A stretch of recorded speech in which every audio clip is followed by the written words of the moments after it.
जी, लगभग 1 महीना हो गया आपको सेवानिवृत्त लिए हुए, कैसा लग रहा है? तपस्या ना बोलें, ये एक नई सेवा है। सुखद अनुभव हो रहे हैं, अपने मातृभूमि में वापस लौट आए हैं। पिछली सरकारों ने जो गलती की खासकर समाजवादी पार्टी सरकार ने और कन्नौज में भी कि कुछ प्रोजेक्ट करने की कोशिश की गई, लेकिन वो असंतुलित प्रोजेक्ट थे, अपूर्ण प्रोजेक्ट थे, जिसकी वजह से वो या तो शुरू ही नहीं हो पाए या शुरू हुए तो क्रिटिकल गैप उसमें थे और वो प्रोजेक्ट फेल हो रहे हैं। तो लोगों को साफ दिख रहा है और वोट बैंक की जो राजनीति थी वो समाप्त हो चुकी है। अब विकास की और उसका साथ सबका विकास की राजनीति बढ़ रही है। पूर्व मुख्यमंत्री जी ने अभी एक कॉन्फ्रेंस में कह रहे थे कि चुनाव आयोग से हम शिकायत करेंगे कि पिछले 5 वर्ष जो लोग आपके साथ रहे हैं उनको सबको चुनाव में ड्यूटी में न लगाया जाए। ऐसी शिकायतें, खोखली शिकायतें करना एक राजनीतिक बयानबाजी ही हो सकती है, लेकिन अगर मेरे अंदर कोई कमी है तो निश्चित रूप से ऐसी शिकायत होगी, लेकिन ऐसी कोई शिकायत है नहीं। मेरा काम निष्पक्ष रहा। नमस्कार, एबी न्यूज इंडिया में आपका स्वागत है। मैं अश्विनी। आज हमारे साथ भारतीय जनता पार्टी के कन्नौज सदस्य प्रत्याशी श्री असीम अरुण जी है। असीम अरुण जी, बहुत बहुत स्वागत है आपका एबी न्यूज इंडिया में। बहुत धन्यवाद भैया। असीम अरुण जी, लगभग 1 महीना हो गया आपको सेवानिवृत्त लिए हुए, कैसा लग रहा है? सारे सुख सुविधाओं को त्याग करके आज आप जो है हर गली गली घूम रहे हैं। इसको तपस्या बोले हम लोग कि क्या बोले आप? नहीं, तपस्या ना बोलें, ये एक नई सेवा है। पहले पुलिस की सेवा 28 साल की। पुलिस की सेवा में भी कुछ कष्ट थे और कुछ सुखद अनुभव थे। राजनीति में की सेवा में भी बहुत सारे सुखद अनुभव और कष्ट कोई खास नहीं है, लेकिन हाँ, जो सुख सुविधा एक सरकारी नौकरी देती है वो अब नहीं है। पर उसकी कोई मुझे या मेरे परिवार को कोई विशेष आदत भी नहीं थी। तो सुखद अनुभव हो रहे हैं, अपने मातृभूमि में वापस लौट आए हैं, अपने रिश्तेदारों, मित्रों, परिजनों से मुलाकात हो रही है। तो कुल मिला के अभी तक बड़ा सुखद और रोचक अनुभव चल रहा है। कन्नौज के लोगों का ये बड़ा मानना है कि हमारी धरती पे हमारा बेटा आया है लड़ने के लिए चुनाव। तो अभी तक का पिछले लगातार 3-4 वर्षों में समाजवादी पार्टी का विधायक यहाँ से हो रहा है। कैसा विकास आपने, अब तो आप लगभग पूरा क्षेत्र घूम लिए हैं, इस पीछे के कार्यकाल को इन लोगों का, विपक्ष की पार्टियों का कैसा विकास दिख रहा है आपको? जी, जो विकास कार्य किए गए हैं भारतीय जनता पार्टी द्वारा वो 2 तरह के हैं। एक तो बड़े बड़े प्रोजेक्ट्स जो किए गए हैं और दूसरा उससे ज़्यादा महत्वपूर्ण ज़रूरतमंद लोगों को मदद की गई है। आवास, शौचालय, राशन, बिजली, पेंशन, किसान सम्मान निधि, ऐसी बहुत सारी योजनाएं हैं जिससे कि ज़रूरतमंद व्यक्ति को सामाजिक न्याय मिला है और दोनों का बड़ा अच्छा संतुलन रखा गया है।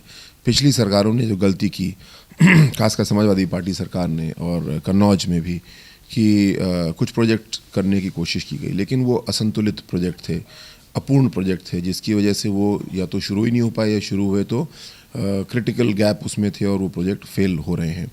उन प्रोजेक्ट्स को अब हमें समीक्षा करनी है और उनको ठीक करना है, जो गलतियां थी उनको दुरुस्त करते हुए।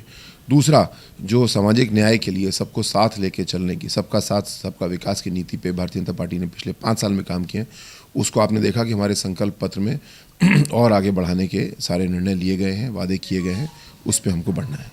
सर, आज की डेट में युवा जो राजनीति से अब जो पढ़ा लिखा युवा है वो राजनीति की तरफ नहीं देखता है और जो भी पढ़ा लिखा है वो निकल जाता है बाहर नौकरी करने के लिए। तो उस युवाओं के लिए आपका क्या संदेश है?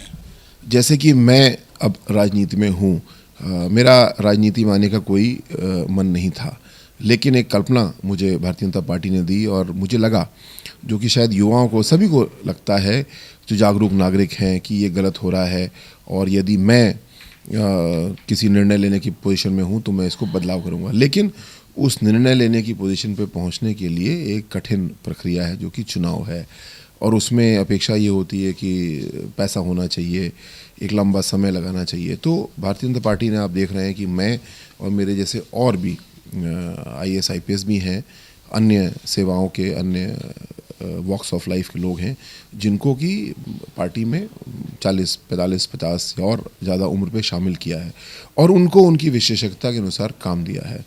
तो मैं समझता हूँ जैसे पार्टी ने मुझको एक मौका दिया, इसी तरीके से मुझे प्रयास करना है कि मैं कन्नौज में या और स्थानों पे अपने साथियों को मौका दूँ।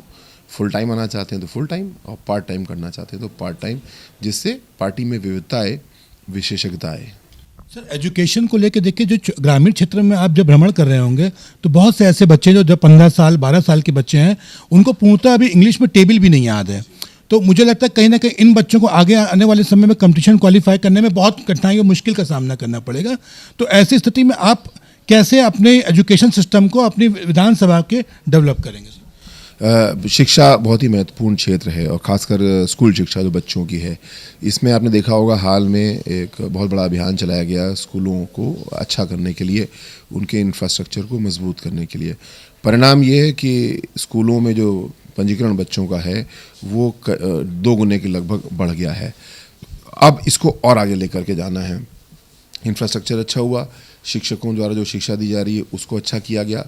इस साल आप देख रहे हैं संकल्प पत्र में अब बच्चों को टैब और फ़ोन देने के लिए भी प्रबंध किया गया है, क्योंकि बहुत सारी शिक्षा अब ऑनलाइन कोरोना की मजबूरी भी हो सकती है और एक नया आयाम खुला है उसकी वजह से हो सकती है। तो स्कूल शिक्षा सबसे महत्वपूर्ण क्षेत्र है और सरकारी स्कूलों को हमको अपने इतना अच्छा करना है कि प्राइवेट स्कूल में जाने की किसी का मन हो तो जाए, वरना बंदिश ना हो और स्कूल हमारे बहुत अच्छे हैं। सर एक विशेष वर्ग है जो आज भी नदी किनारे रहता है, दूध का व्यवसाय करता है, दूध के डिब्बे बांध के लाता है। उन लोगों को अभी तक का ना शिक्षित ढंग से किया गया। कहीं ना कहीं आप भी देख रहे होंगे पिछले कई समय से वो वोट डालने के लिए एक ही जगह उनकी नजर होती है कि यहीं वोट डालना है। क्या लगता है कि उनकी शिक्षा दीक्षा के प्रति जो हमारे पूर्व मुख्यमंत्री हुए हैं, क्या उनकी जिम्मेदारी नहीं रही है? हमारा वोटर आज बहुत परिपक्व हो गया है। वो किसी एक ही पार्टी से अपने आप को वोट की ठेकेदारी से नहीं जोड़ने दे रहा है और जिस ओर आप इशारा कर रहे हैं उसमें स्पष्ट रूप से सभी लोग अपने मन को स्वतंत्र रूप से बनाते हैं। आज लोग देख रहे हैं कि जिस व्यक्ति ने, जिस सरकार ने उनको आवास, शौचालय, 2 बार महीने का राशन, अच्छी क्वालिटी का, सम्मान निधि और भी योजनाएं दी हैं, उसको दोबारा चाहते हैं या ऐसी पार्टी को चाहते हैं जो गुंडागर्दी को बढ़ावा दे, चंद परिवार के लोग जो हैं वही हमेशा पावरफुल पोजीशन में रहें और उनके हज़ारों करोड़ की संपत्तियां बने। तो लोगों को साफ दिख रहा है और वोट बैंक की जो राजनीति थी वो समाप्त हो चुकी है। अब विकास की और सबका विकास, सबका साथ, सबका विकास की राजनीति बढ़ रही है। सर पूर्व मुख्यमंत्री जी ने अभी एक कॉन्फ्रेंस में कह रहे थे कि चुनाव आयोग से हम शिकायत करेंगे कि पिछले 5 वर्ष जो लोग आपके साथ रहे हैं उनको सबको चुनाव में ड्यूटी में ना लगाया जाए। तो उन्हें ऐसा क्यों महसूस हो रहा है कि अभी तक का जो कार्यकाल आपने जो भारतीय जनता पार्टी के समय में यहाँ से बिताया है उसमें आपने पक्षपात किया है?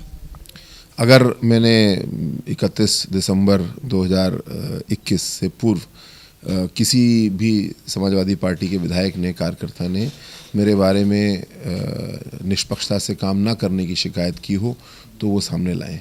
ऐसी शिकायतें, खोखली शिकायतें करना एक राजनीतिक बयानबाजी ही हो सकती है, लेकिन अगर मेरे अंदर कोई कमी है तो निश्चित रूप से ऐसी शिकायत होगी, लेकिन ऐसी कोई शिकायत है नहीं। मेरा काम निष्पक्ष रहा, जिसके कारण जब मैंने 8 जनवरी को निर्णय लिया और घोषणा की कि मैं अब राजनीति में आऊँगा, भारतीय जनता पार्टी को ज्वाइन करूँगा, तो सबको अचंभा हुआ। अचंभा इसलिए क्योंकि मैं राजनीति से बहुत कोसों दूर हमेशा रहा। जब मैं पुलिस की सेवा में था तो पुलिस में था, अब मैं राजनीति में हूँ तो राजनीति में हूँ। अब मैं पुलिस के काम में हस्तक्षेप नहीं करूँगा, पुलिस अपना काम को कानून के मुताबिक करे। ये थे हमारे साथ असीम अरोड़ा जी। हम लोगों ने देखा किस प्रकार से आत्मविश्वास से भरे हुए हैं और आशा करते हैं कि कन्नौज को एक सही विधायक मिलेगा। धन्यवाद।